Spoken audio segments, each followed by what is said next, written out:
Have you ever wondered what might happen if someone mashed up The Princess Bride with Calvin and Hobbes? Wow! So have we. Doesn't everyone? Well, thankfully, comic artist Johnny Jimison has arrived to satisfy this very specific itch with his graphic novel series, The Dragonlord Saga.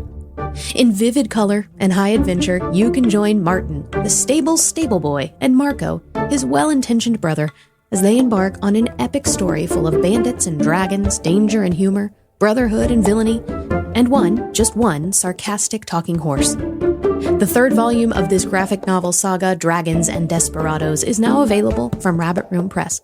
Visit the Rabbit Room store or your favorite bookseller and discover the secrets of the Dragonlord today. And so a mantra I think good nonfiction writers adopt is make it about them. Make it about your readers. Make it about serving them and forefronting their needs, their dreams, their hopes, their fears. And if you do that, a concept is going to resonate a lot more. Welcome to the Habit Podcast, conversations with writers about writing. I'm Jonathan Rogers, your host. Will Parker Anderson is a senior editor at Waterbrook Multnomah, a division of Random House Publishing. He's also the proprietor of a Substack called Writer's Circle, in which he provides tips on the writing craft and seeks to demystify the publishing industry. In this episode, Will and I talk about the three legs of publishing: platform, content, and concept. Will Parker Anderson, I'm so glad to have you on the Habit Podcast. Thanks for being here. Yeah, thanks for having me. I appreciate it. Yeah. As I was telling you right before we started recording, I have typically made it a practice not to talk about publishing on the Habit Podcast, but I was looking at your Substack and saw some of the interesting things you had to say about publishing and decided, let's do publishing. Let's talk about publishing. So, editing and publishing. You are an editor at Waterbrook? That's right, Waterbrook and Multnomah. Yeah. Yeah, and you've just recently started or maybe I should say restarted, a Substack called the Writer's Circle. Tell me about that. Absolutely. So in my day job, I'm working with authors who mainly come to us through agents. And so they normally have established audiences and platforms. What's missing from my day job is getting to develop other writers and honestly just rub elbows with other writers, something I love. People, when you're an editor, people tend to approach you and have questions about how does this work? And even yesterday, I got a text from a friend saying, hey, can you read my friend's book? That happens a lot. So I just wanted to create a space that was safe where there's no cool kids, there's no inside crowd, elite inner circle. This is why I call it the Writer's Circle. But rather than who's in, who's out, which is what publishing often feels like, the Writer's Circle is intended to be, hey, let's huddle up, let's get in a circle, and let's just talk about what we love, which is writing. And so that's what it was born out of, and then also to sort of demystify publishing, because it really is a hard nut to crack for most of us. And so just offering whatever I can to give people that next step or that one encouragement that they need to keep going, because it is a long obedience in the same direction, as they say, to publish your work. It's no joke. Yeah. Well, let's start with the matter of what editors are looking for. Sure. Yeah, that's a loaded question. I can really speak to the lane that I'm in, which is quite narrow, which is Christian adult nonfiction. Okay. So a bunch of listeners are already thinking, all right, well, I'm going to turn this off. But no, there's a lot of principles that carry across genres. So for you fiction people, those folks who write children's books, a lot of this applies to them. But yeah, there's really three things that publishers are looking for. You'll hear this repeated in publishing rooms all over the place. Mm-hmm. And we describe it as a three-legged table. And I think that concrete image is quite helpful. So for your writing to stand and for it to get out into the world, you really need these three legs of the table sturdy, or at least two of them sturdy. Maybe one can be a little shorter, a slight wobble. But and the three are, number one, I'll start with the dreaded word, which is platform. And that's such a dirty word among true creatives. And trust me, I share that disdain for the social media, put yourself, be loud, become this personality. A lot of us who are writers, we express ourselves on the page, and we're not interested in setting up a tripod and an iPhone and recording a reel. That has zero appeal to us. Yeah. But publishing has just vastly changed with, the advent of social media. And so where maybe 15, 20 years ago, a publisher really held most of the responsibility for platforming a writer. You could be a quote unquote no-name writer, but if you were gifted and a publisher took your project on, you could find yourself in Barnes & Noble placed right next to a best-selling author who'd sold millions of copies, and here you are, newly on the scene. So that kind of discoverability, it just doesn't work that way anymore because of largely social media.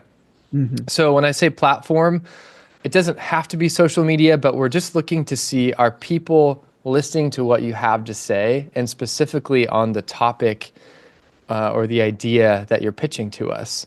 And so have you sort of created momentum around your ideas? And that could be social media, or it could be something like Substack.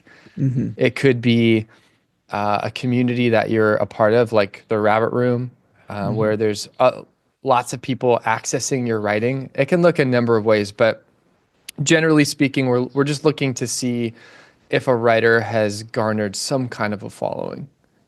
Because at the end of the day, go ahead. Yeah, I was going to say, is it a rude question to ask? When you say some kind of a following, are you talking hundreds, thousands, tens of thousands? Can you even put it in those terms? Yeah, that's the question. People want to know, is there a sort of a set metric that if I hit this, I'll get a book deal? And I have good news and bad news. I'll start with the bad news. No, there's no magic number, and we would love that kind of clarity and formula. But what's cool, I think, what's encouraging, is that I've seen book proposals where the author had hundreds of thousands of followers, and we did not offer a contract. And then just recently, I was able to acquire this amazing project. The author had maybe 300 followers. And, those are numbers most people would hear and think, okay, I could probably pull that off. Yeah, right. And the reason why it worked was his topic was, it just tapped into something that a lot of people love, which is birding, of all things. And so he was a fantastic writer. I can't give away too much because we haven't announced it, but I'll just say this person has some loose Rabbit Room affiliation, which is fun. And, even the artist we're bringing on has some connections. So, but that said, yes, there's no magic number, but we definitely are looking to see that people are coming to you for whatever it is that you're writing. So in this case, this author had started a website completely devoted to birding through a Christian lens. And we just love that. So that's the first leg of the table. The other two Wait, I'm sorry. Before you move on to the other two legs of the table, I got a few more questions about platform. Absolutely. Like I said, we've got 6 years of questions not asked about platform in this podcast, so you're gonna have to answer all of them. How has Substack changed? I mean, like 2 years ago, platform, it felt like all we're talking about was social media, and now there's Substack seems to me something that's much more, that writers are much more enthusiastic about than, as you said, Reels or now I can't even think what the other ones are called, TikTok and that kind of stuff. Tell me about that. I mean, how has that changed the way editors think about platform, or has it? Yeah, great question. I don't know that it's significantly changed the way publishers look at it or not. And I'm newer to Substack. I'm a couple months in myself, but yeah, Substack definitely is geared more toward writers, but I'm actually part of a Substack mastermind because I just wanted to learn myself, what is this platform all about? And the leader of that mastermind has said Substack actually, they don't even view themselves as catering to writers, which I found Interesting. really intriguing. I would have said that's absolutely what they're about. But their mission is to help people earn an income based on their content and whatever form that takes. And so they're introducing video now and a lot of other things. And I'm hearing the cries of lament from a lot of people who have been on the platform, like, oh, great, this is going to look just like Instagram now or Facebook or something. I think it's too early to tell, but from what I've seen, there's definitely an appetite for longer form writing on Substack. And it doesn't have that same doom scroll, depressive vibe of some of the other platforms. And I really appreciate that. It's it's more interactive than even an email newsletter. And so one thing, this is relevant, I think, that publishers look for is engagement. You can have all the followers in the world, but if no one's really consuming or interacting with your content, something's probably amiss there. You want to start a conversation with your writing. And so Substack there's nothing like it that I've found in terms of shareability. People can spread your ideas for you, getting to interact through comments, direct messages, things like that. I think the platform is really well built to build community around ideas, which is exciting. Yeah. Well, one thing that seems to me is maybe different about Substack as compared to some of the other social media platforms is that 1,000 followers on Facebook and 1,000 followers on Substack to me feel like two very different things. Who knows if your 1,000 people on Facebook are going to see what you have posted on Facebook? Depends on some algorithms that nobody understands. And on something like Substack, you can actually see, 40% of my readers open this email, and so it just feels like to me, it feels like the metrics feel different. Absolutely. Yeah. One of the most powerful tools any writer can have at their disposal today is an email address. Yeah. Because number one, we're not manipulating people on Substack into giving us their email. They've chosen to, and they know that they will now receive your writing in their inbox, which is already crowded. But they're desiring to give you their attention, and that is very significant. So you're right.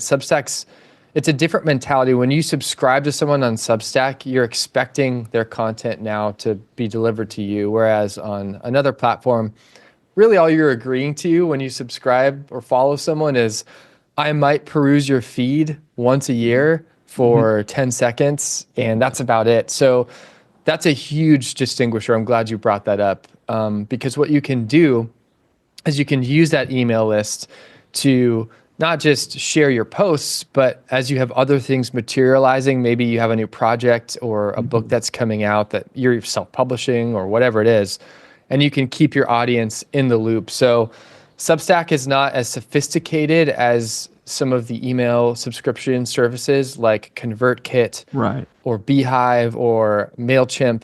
So there's no automating emails or things like that. But it's got enough tools that you can do a lot more, which is nice. Yeah. All right. Well, thanks. I just wanted to slow you down just a minute. Now you can move on. Feel free to second leg of your three-legged stool or table. Yeah. We're going to build this thing by the end. We'll have it complete. Right. Yeah. Yes. So probably the most obvious one, I'll do this one second. So if the first leg is platform, the second is content. And that really refers to the quality of writing itself. And that may seem overly obvious, but if I peel back the curtain as an editor, I'll just tell you, you'd be surprised at the state of some of the manuscripts that come to us, both level of writing and the organization of the manuscript. And this is not bagging on any author that I've worked with, but it's very difficult to write a book. And so, because there's so much preoccupation with platform and numbers of followers today, writing can subtly slip to the back burner for a lot of people. Or you have influencers who will get book deals, but who have never written really a word in their life. They've just talked Yeah. to a camera. And that is a very new reality. So every publisher is different, but yeah, at Waterbrick, we're certainly looking for those that are gifted writers. They have a fresh way of saying things. They're a lot of writers are striving for total originality, something that's never been said before. And in the nonfiction world, that's really a fool's errand. As Ecclesiastes says, there's nothing new under the sun. Yeah. And so whenever a writer says, well, no one's ever written about this before, what I immediately think is, well, you just haven't done your homework because probably tons of people have, and they've probably done it really well. But what's amazing about modern publishing is that, God raises up voices to say old truths in new ways. And he's also given you as a writer unique experiences, perspectives, and he will use all of that to take your book and reach readers in this time in these places. And I find that quite beautiful. But yeah, we're looking for writers who know how to write. I mean, as elementary as that sounds, and people who have that gift.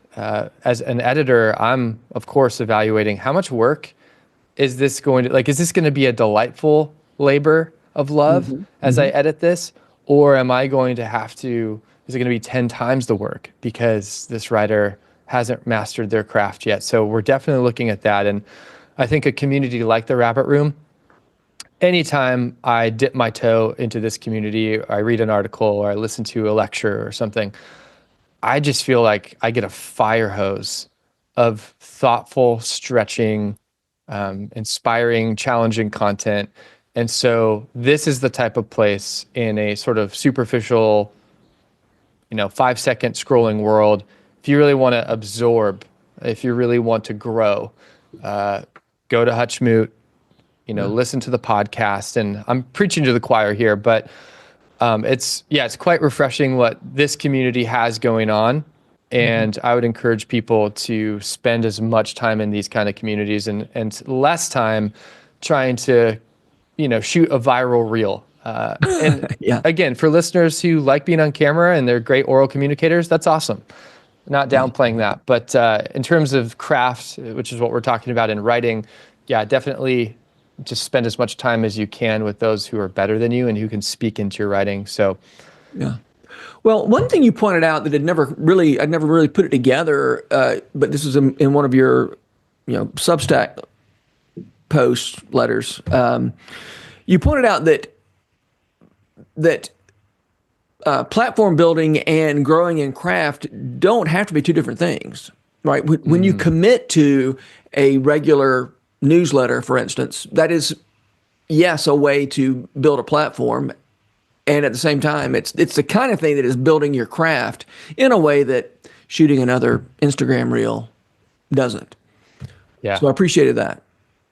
No, absolutely. In fact, since launching my Substack, I needed a breather. So I had written a newsletter every week, for the last year and a half. So I had a lot of content to pull from. And as I went to post some of those older ones, I'd open it up, I'd start reading, and I'd think, this isn't that great. and I've written my whole life, so it's not that I just started writing, but still, I was like, I could do so much better. And so I'd edit and I'd change, and maybe that's the editor in me, but I think just that discipline and that rhythm of writing, it does pay off, but it's silent and subtle. Like the growth of a child, where you have to make those tick marks on a door frame. Yeah, right. You don't see them growing day to day, but as you have these metrics or these milestones, you can look back and see it. And so absolutely, in fact, I would liken it to the single person who really wants to meet their soulmate, so to speak. And the more you focus on it and obsess over it, the worse of a person to go on a date with you will become. Yeah, right. You kind of just got to live your life. And I would say, so as writers, just write, and that platform that you want so badly, it may come, it may not. Yeah. But if you're consistently putting content out there that is the best that you can create and you're putting your whole heart into it, that's much more important than having a strategy. The strategy part, it matters. Having, for instance, a content calendar or something that you follow, or just a number of posts you want to do each month. Those are great goals, but people can get so lost and so discouraged in the anonymity of the algorithm, feeling lost in the rush, that they neglect what really matters, which is their craft. And people will find good content. I believe, the cream eventually rises to the top, and it doesn't mean you don't put any effort into platform, but it certainly means, you put effort into your writing. Well, I have found it, I guess in 2018, I said I'm going to deliver a newsletter every week, which at the time I thought was kind of crazy because it was really hard for me. I was having a hard time hitting deadlines as it was, and then to commit to a weekly deadline. But it's been so good for me. For one thing, to have people expecting something. Yes. People who might be disappointed. I mean, I don't know if they would be, but I think they might be disappointed if they didn't get something from me on a Tuesday morning after they've been expecting it every Tuesday morning since, for a long time. And as you said, just that act, it's meant so much to me as a writer, in a lot of different ways. There's the only strategy, the only plan was I'm going to do this every week. And then over the course of that, you sort of discover, here's what I need to be writing about. Here's what people respond to. And you just get better at it as time goes on. Absolutely. But I think that commitment to say, I'm going to do something that people will expect and will be hopefully disappointed if I don't do it. Yes. I think that's a pretty important principle for platform building that doesn't feel like the selling of one's soul. Absolutely. Yeah. I think the best advice on building platform that I've heard is do things that are life-giving to you, not things that make your soul feel like you're trying to, manipulate it into some mold. And so I'm the same way, Jonathan. Writing weekly has been amazing accountability, but it's so rewarding just to be able to share something every week and to know that maybe in some way it's helping or inspiring someone. And otherwise, I think I can really build up writing in my mind like it's an event. It's this thing that I'm going to do when I finally can get away from home. I got 3 young kids, so it's like I'm going to rent a cabin somewhere at some time, and it's all so ethereal that it never actually happens. And so the reality, what it looks like is, okay, I'm writing every week. I got to get this done. So sometimes it's 11 p.m. I wrote one newsletter literally in the ER this year, sitting in the bed with an IV. Like you got to get it done. For me, so it's you don't Saturday. rent a cabin every week to write your thing. I wish, but nope. It's what in those nooks and crannies. And I'm not super disciplined either. Some of your listeners probably are, and they can lock in that 2-hour writing session each week. For me, it's sporadic. It's midday, it's early morning, it's late night. It's just whenever I can. And so, whatever works, as long as you get it done. And I feel really proud, as I'm sure you do, that I've been consistent and haven't missed a single newsletter. And so even though the process has been messy to get those out, I haven't missed one. And that's just that's something every writer I think would love to look back on and be able to say, even though not every week was maybe my best work, I gave my best, but life happened, but I'm committed to this thing and here we are. So, well, I'm going to say one more thing about delivering something every week. And that is, it has helped me let go of some of the preciousness that's good. of believing. Like it's the amount of time I spend on it and the amount of care I give. I mean, beyond a certain threshold, it doesn't seem to be related directly to how well people respond to it. That's something that I've just sort of like in the 11th hour just said, okay, I got to get something out. Here it is. It's been really instructive to me to see how often that's what people respond to. Yeah. And it's helped me let go of some things and some need to be. I mean, a certain amount of. I mean, I'm not the kind of perfectionist that some people are, but what little perfectionism I have had is gotten beaten out of me by. Well, I say beaten out in some way. Just yes, beaten out of me because Tuesdays just keep on coming. Yeah. But also in a much gentler way, just letting go of some things by saying, "Oh, this is not a function of of how hard I work on this necessarily." I always say only God can make a tomato, right? You've got some work to grow tomatoes. There's some things I've got to do, but ultimately it's God's job to make the tomato. I can weed, I can plant. Yeah. Yeah, that's so true. Another thing it's done for me, writing consistently, has been because I feel that pressure to make it the best I can. It's actually driven me toward other people for their feedback. And, you sort of have that internal pebble in your shoe as a writer where you just know something's off, but a lot of times it's on Friday evening and I send mine out Saturday mornings.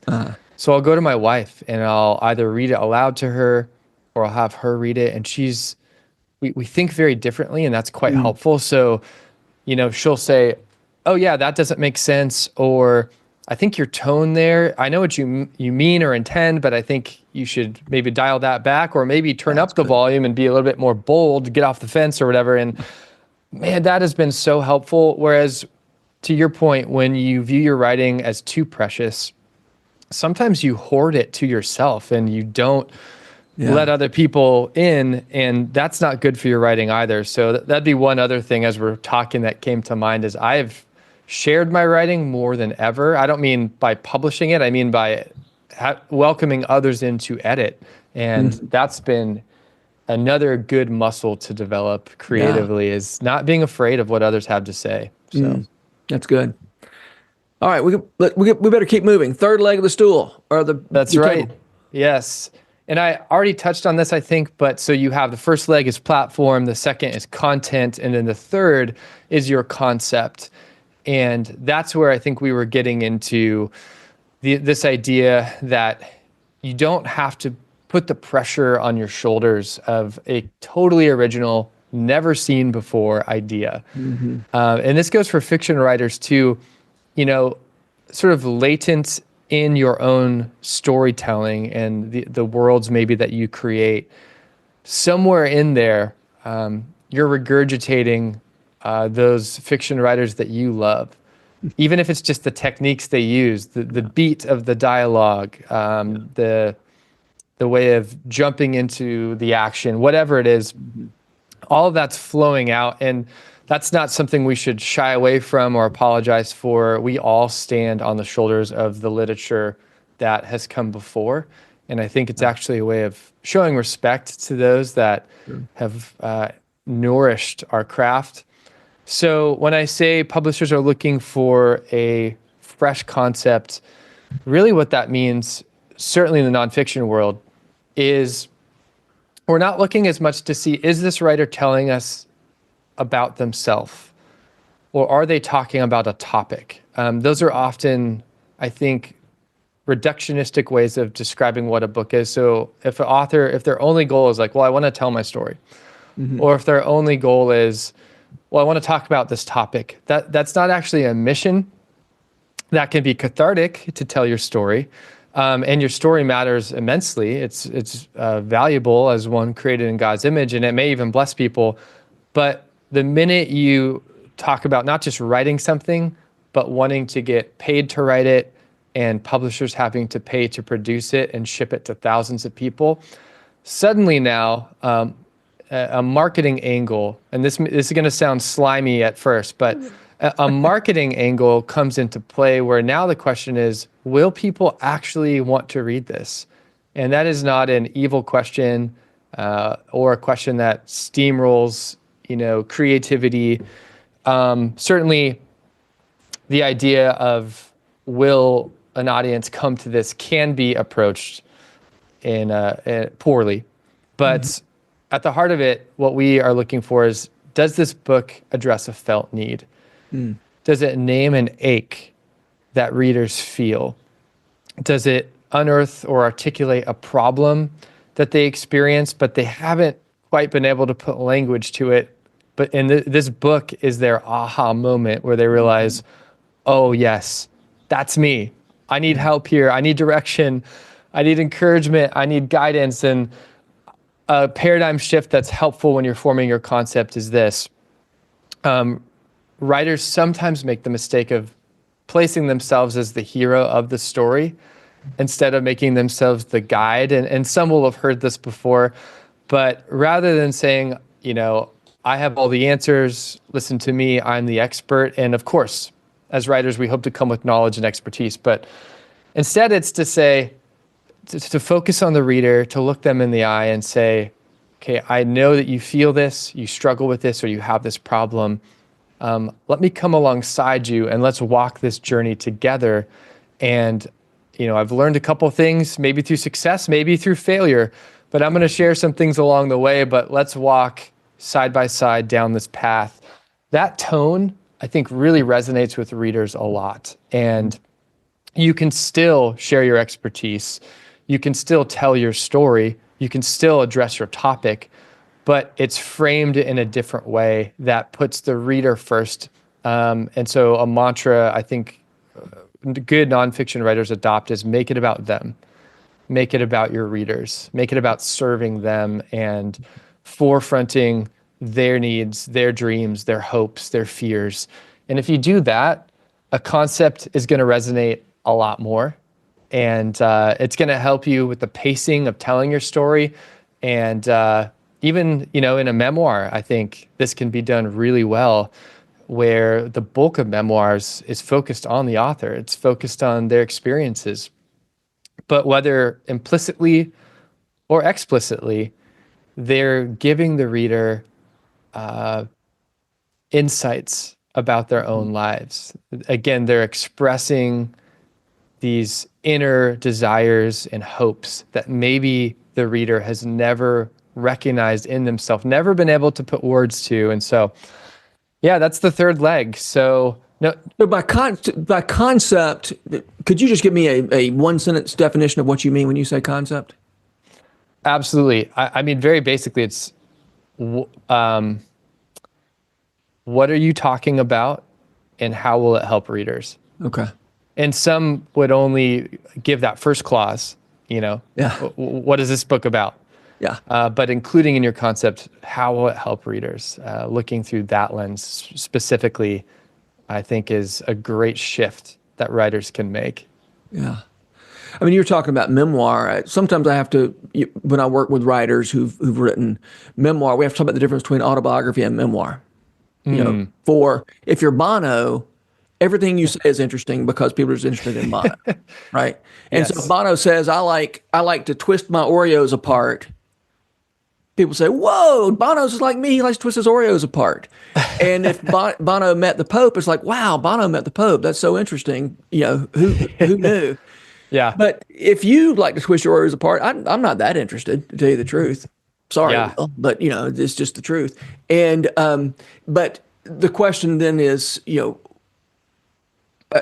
sometimes writers of memoir don't quite get that. They think because it's something that happened to them and it was interesting to them, it'd be interesting to a reader. Yeah. Whereas, as you said, the question is always, what does this mean?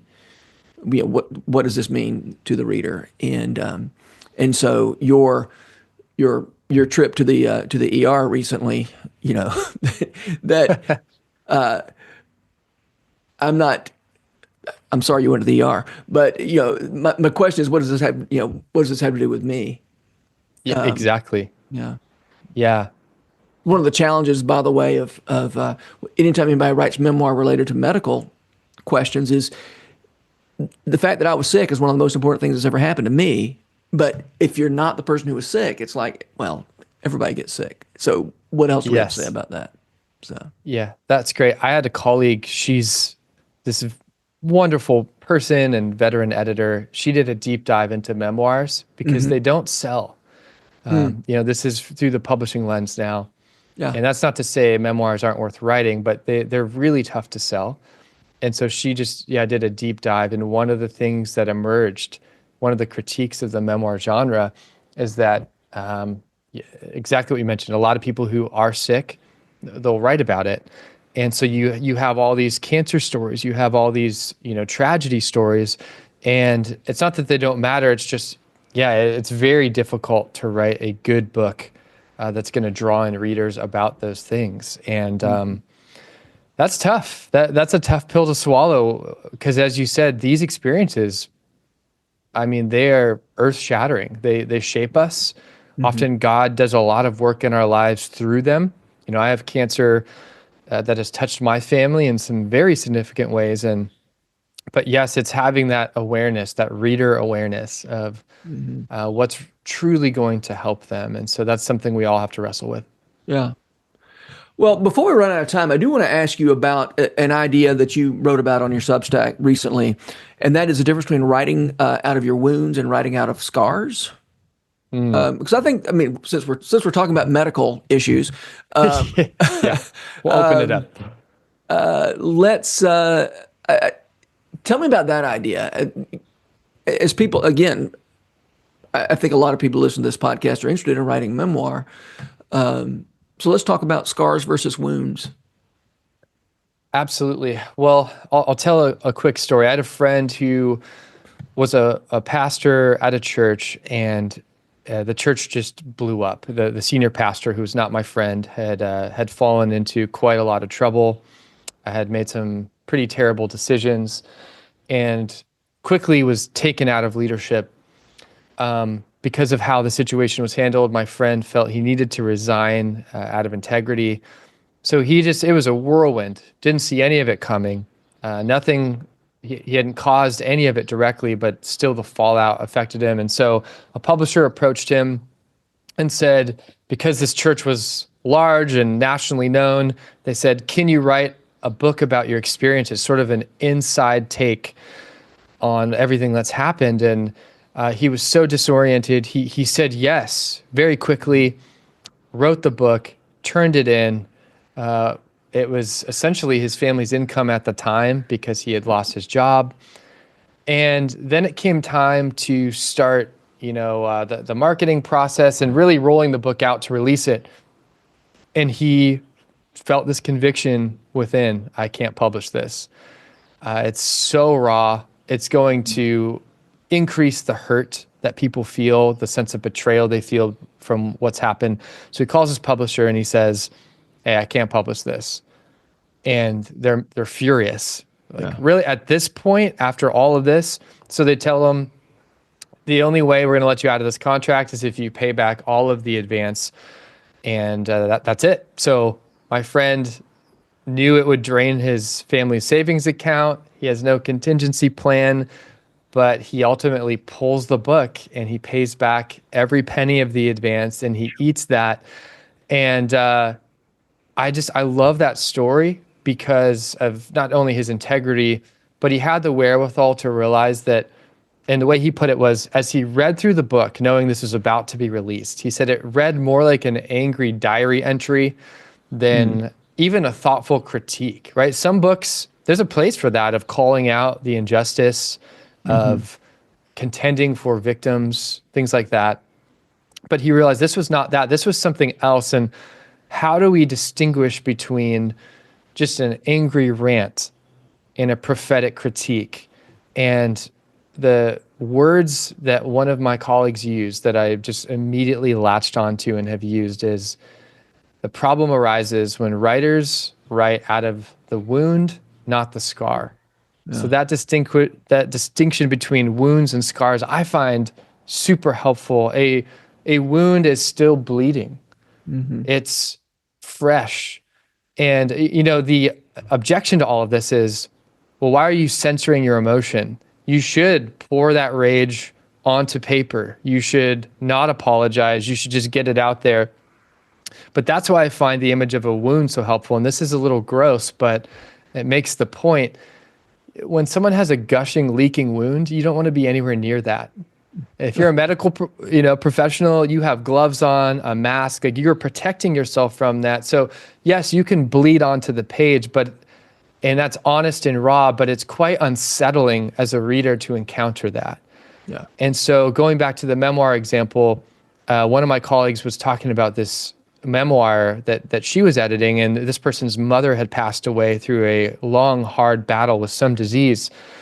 And he just went into extreme detail about the tubes and bodily fluids and just far more than the reader needed to know, and was actually saying less about who his mother was than just the terrible, terrible situation she was in.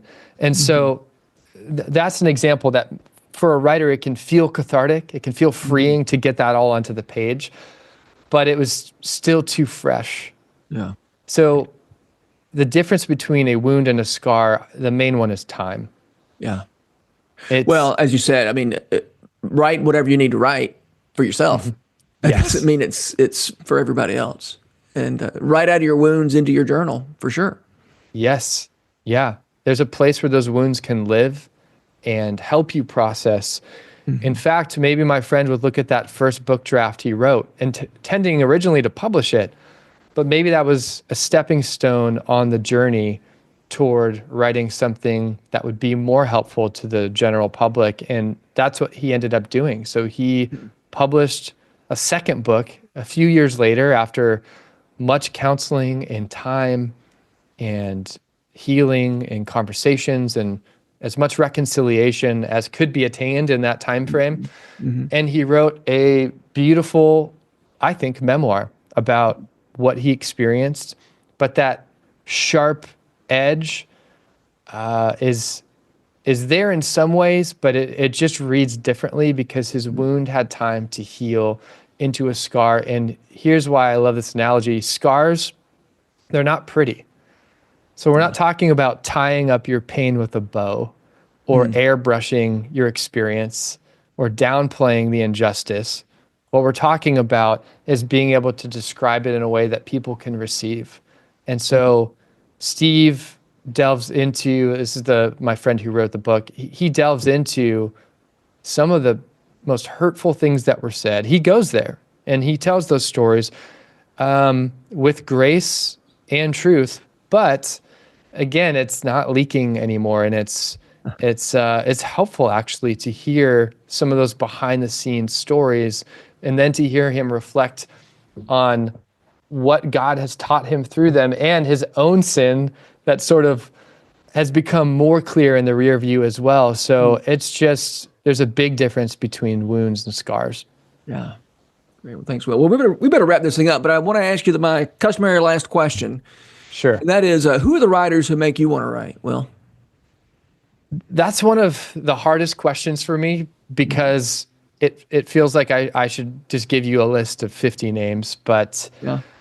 a couple folks that come to mind. One has been on the show, Leif Anger. So on the fiction side, his descriptions, Yeah. his dialogue, just a master of the craft. Yeah. And when I read him, I'm just filled with envy, if I'm honest. It's just, Yeah. how in the world do you do that on the page? And so I love his writing. Yeah, I do too. Another person would be Andy Crouch. Uh-huh. So as someone who has mixed feelings on technology and its impact on our lives, Andy's words cast a really beautiful vision, I think, of why we're here as Christians, what we're called to, and how to live lives of flourishing. I'd have to mention Eugene Peterson for the way he can do exactly what we're talking about. He just has this knack of naming the ache we feel and bringing truth and comfort. Here's one that might surprise people, and I doubt anyone's mentioned. There's a writer named Eddie Schlaner. Okay. I don't know Eddie Schlaner. He is actually a copywriter, Huh.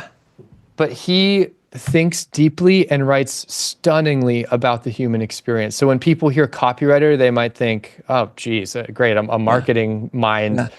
But man, he is a thought leader for writers, and his book, Very Good Copy, which is tailored to copywriters, is really about how to capture the human experience. in your Really? writing. So Okay. I can't recommend his newsletter more highly. It's called Very Good Copy. And All right. maybe lastly, I'm embarrassed to say it, but I'm just starting to really dip into Wendell Berry. Oh, And, yeah. I'm- Good for you. You got a lot to look forward to. that's what everyone tells me, and I'm already captured by what I'm reading. But I'm reading his book Standing by Words, which is a collection of essays, and so I'm hopping on that train finally. Yeah. But those Have you are read a his few. fiction? I have not yet. No. Yeah. No. So good. You're going to love it. Yeah, I can't wait. Do you have a recommendation where I should start? Well, a couple of possibilities. One is to start with his short stories. That Distant Land is a great way to start. But if you want to start with a novel, it's Jayber Crow is Jayber Crow and Hannah Coulter are the two that people usually start with, and those are both just fantastic novels. I mean, it's all great, but Yeah, that's great. My wife just read Jayber Crow and really enjoyed it. So I hope she's not going to open a barbershop. I think we're safe. Yeah. Okay. Well, there's somebody here in Nashville who opened a barbershop after he read Jayber Crow. So That's fantastic. yeah. All right, Will Parker Anderson, thanks so much for being here. It's been a pleasure. Yeah, thank you, Jonathan. I appreciate the work you do, and thanks for having me on. Thanks. The Habit Podcast is brought to you by The Rabbit Room, where art nourishes community and community nourishes art. You can support their work, including this podcast, by becoming a member. Visit rabbitroom.com/membership. Special thanks as well to Taylor Leonard for letting us use her song Diamonds as the theme music for the Habit Podcast. You can learn more about Taylor and follow her work at taylorleonard.com. The Habit Membership is a library of resources for writers by me, Jonathan Rogers. More importantly, The Habit is a hub of community where like-minded writers gather to discuss their work and give each other a little more courage. Find out more at thehabit.co.